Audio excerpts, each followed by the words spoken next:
അസ്സലാമു അലൈക്കും വറഹ്മത്തുള്ളാഹി വബറകാത്തു. നമ്മുടെ ആവശ്യങ്ങളൊക്കെ പെട്ടെന്ന് പോവുകയാണ്. ഞാൻ ഏറ്റവും നല്ല മാർഗ്ഗം എന്താണെന്നറിയോ? ഏറ്റവും നല്ല മാർഗ്ഗം ഞാൻ എൻ്റെ ജീവിതത്തിൽ നിന്ന് പഠിച്ചൊരു പാഠമാണ് കേട്ടോ ഇന്ന് ഞാൻ നിങ്ങൾക്ക് പറഞ്ഞു തരുന്നത്. നമുക്ക് ഒരുപാട് ആവശ്യങ്ങളും ആഗ്രഹങ്ങളൊക്കെ ഉണ്ട് അല്ലേ?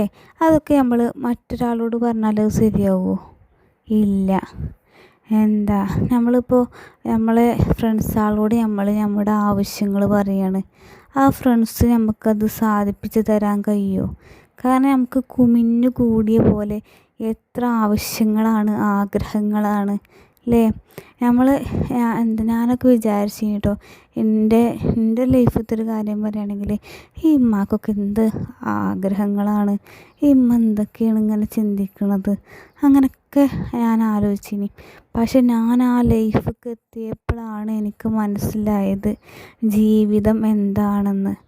നമ്മുടെ കല്യാണം കഴിഞ്ഞിട്ടുള്ള ഫസ്റ്റത്തെ ഞാനും എൻ്റെ ഭർത്താവും തമ്മിലുള്ള ആ ഒരു ജീവിതമല്ല ജീവിതം. പിന്നെ കുട്ടികളൊക്കെ ആയതിന് ശേഷം ആ ഒരു വലിയ ജീവിതം, അതിൽ നമുക്ക് വരുന്ന പ്രതിസന്ധികൾ, പ്രയാസങ്ങൾ, ബുദ്ധിമുട്ടുകൾ, ഇടങ്ങേറുകൾ ഒക്കെ വരും. അതുപോലെ തന്നെ ഒരുപാട് ആഗ്രഹങ്ങൾ, പിന്നെ ഒരുപാട് പ്രശ്നങ്ങൾ, പ്രയാസങ്ങൾ എല്ലാം നമ്മുടെ ജീവിതത്തിൽ വരും. അപ്പോഴാണ് നമുക്ക് മനസ്സിലാകുക നമ്മുടെ ജീവിതം എന്താണെന്ന്.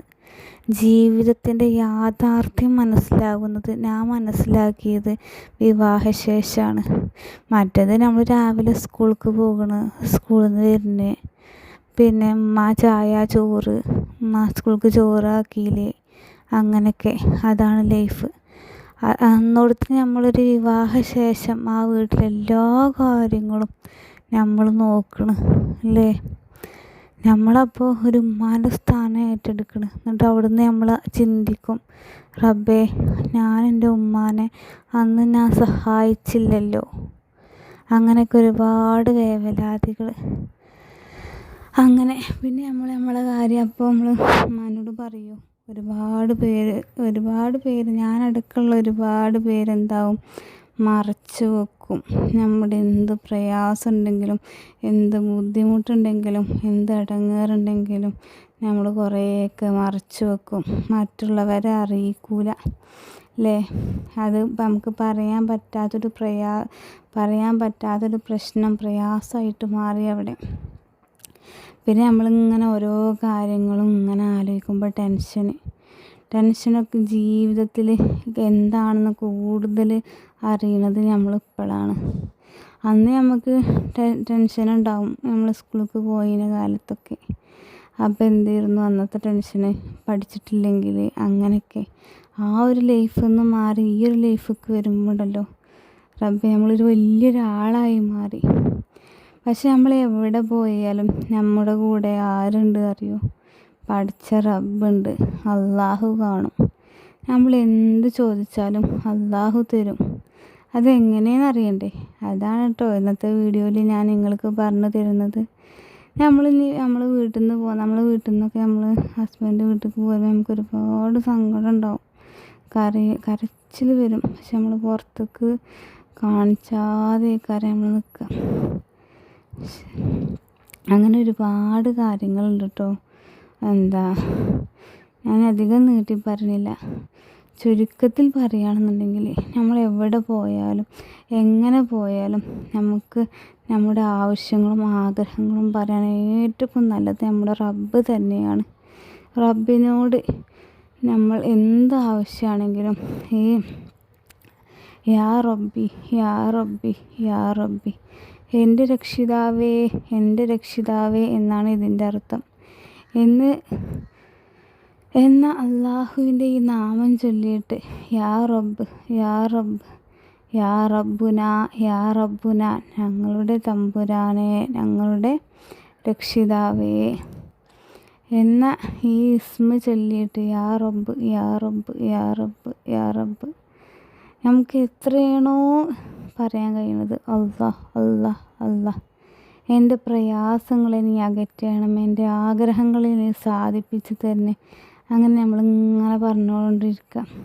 അള്ളാഹു നമ്മെ ഇഷ്ടപ്പെടാൻ വേണ്ടിയിട്ട് നമ്മൾ ചെയ്യേണ്ടത്, നമ്മളെപ്പോഴും നമ്മൾ ഏത് സമയത്തും ദിക്ർ ചൊല്ലുക.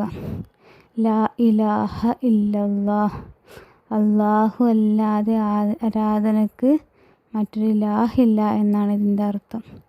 അങ്ങനെ അള്ളാഹുവിനോട് കൂടുതൽ അടുക്കുക. നമ്മളൊക്കെ എല്ലാ കാര്യങ്ങളും ചെയ്യാൻ സമയമുണ്ട്, പക്ഷെ നിസ്കാരത്തിന് മാത്രം നമുക്ക് സമയമില്ല, ഖുർആൻ ഓതാൻ മാത്രം സമയമില്ല, ദിക്ർ ചൊല്ലാൻ മാത്രം സമയമില്ല, സ്വലാത്ത് ചൊല്ലാൻ മാത്രം സമയമില്ല. അങ്ങനെ ഓരോ നല്ല നല്ല കാര്യങ്ങൾ നമുക്ക് എന്തൊക്കെ ചെയ്യാൻ പറ്റും അതൊക്കെ ഇങ്ങനെ ചെയ്തുകൊണ്ടിരിക്കുക. എന്നാൽ നമ്മുടെ ജീവിതത്തിൽ ഐശ്വര്യവും ബർക്കത്തും റഹ്മത്തൊക്കെ നമുക്ക് തന്നെ അനുഭവിച്ചറിയാൻ കഴിയും.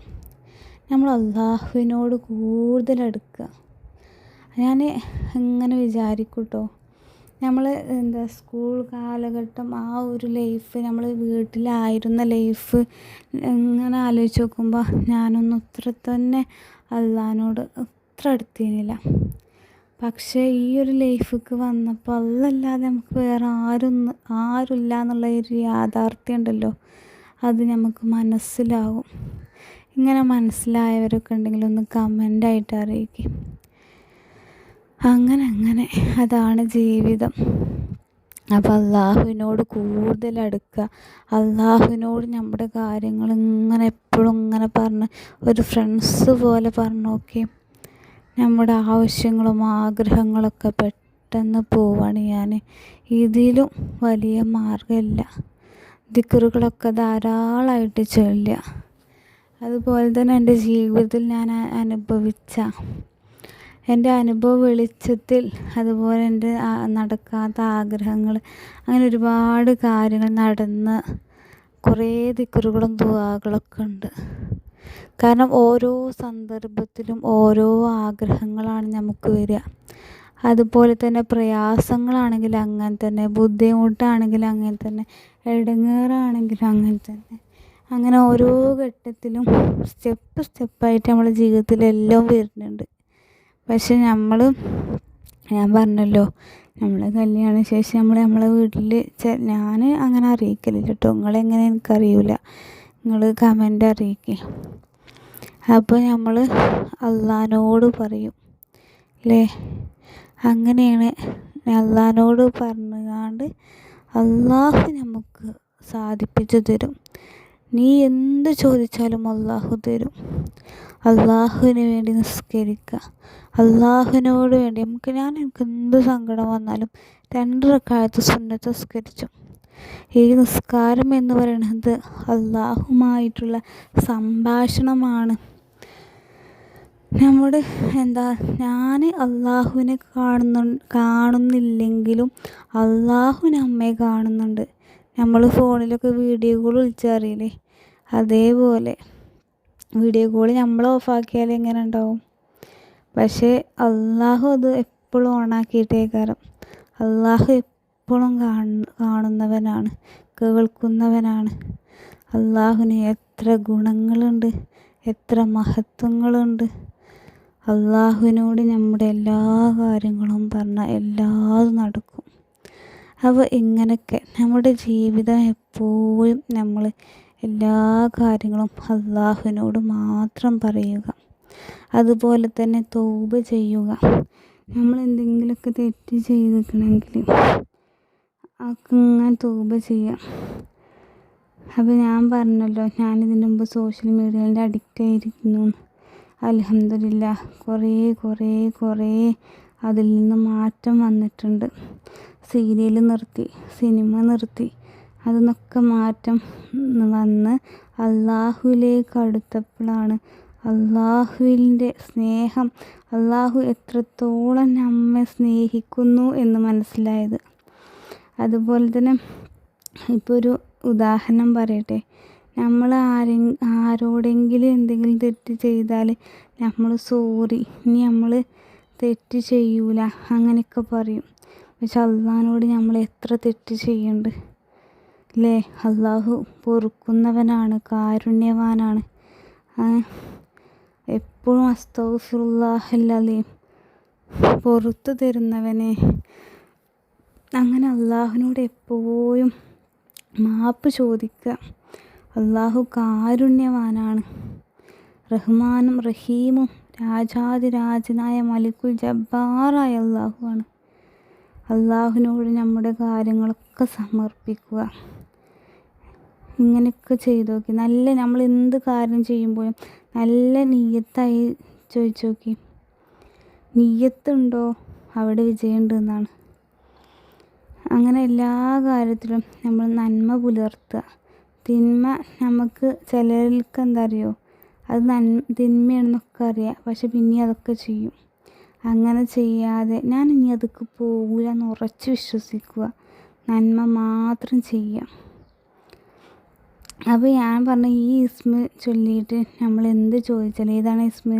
യാ റബ്ബ് യാ റബ്ബ് യാ റബ്ബ് യാ റബ്ബ് 4 തവണ ചൊല്ലി നമ്മളൊരു ദുആ ചെയ്യുന്നതിൻ്റെ മുമ്പായിട്ട് 4 പ്രാവശ്യമെങ്കിലും യാ റബ്ബ് യാ റബ്ബ് യാ റബ്ബ് യാ റബ്ബ്, അള്ളാഹുവിൻ്റെ ഈ നാമം 4 പ്രാവശ്യം നമ്മൾ ചൊല്ലിയിട്ട് നമ്മൾ ദുആ ചെയ്താൽ നമ്മൾ എന്താണോ ചോദിക്കുന്നത് അത് അള്ളാഹു സുബ്ഹാനഹു വ തആല നമുക്ക് തരുക തന്നെ ചെയ്യും. ദൃഢവിശ്വാസത്തോടു കൂടി നല്ല നിയ്യത്തോടു കൂടി നമ്മൾ ചോദിച്ചു നോക്കി, തരും. അള്ളാഹുവിനോട് നമ്മൾ കൂടുതൽ അടുക്കുക. നമ്മുടെ കാര്യങ്ങൾ അള്ളാഹുവിനോട് മാത്രം പറയുക. അപ്പോൾ ഇന്നത്തെ വീഡിയോ ഇത്രയൊക്കെ തന്നെ ഉള്ളൂ. നിങ്ങൾക്ക് ഇഷ്ടപ്പെട്ടാൽ ലൈക്ക് ചെയ്യുക, ഷെയർ ചെയ്യുക, കമൻറ്റ് ചെയ്യുക, സബ്സ്ക്രൈബ് ചെയ്യുക. പുതിയൊരു വീഡിയോ ആയിട്ട് ഇനിയും കാണാം. അസ്സലാമു അലൈക്കും വറഹ്മത്തുള്ളാഹി വബറകാതുഹു.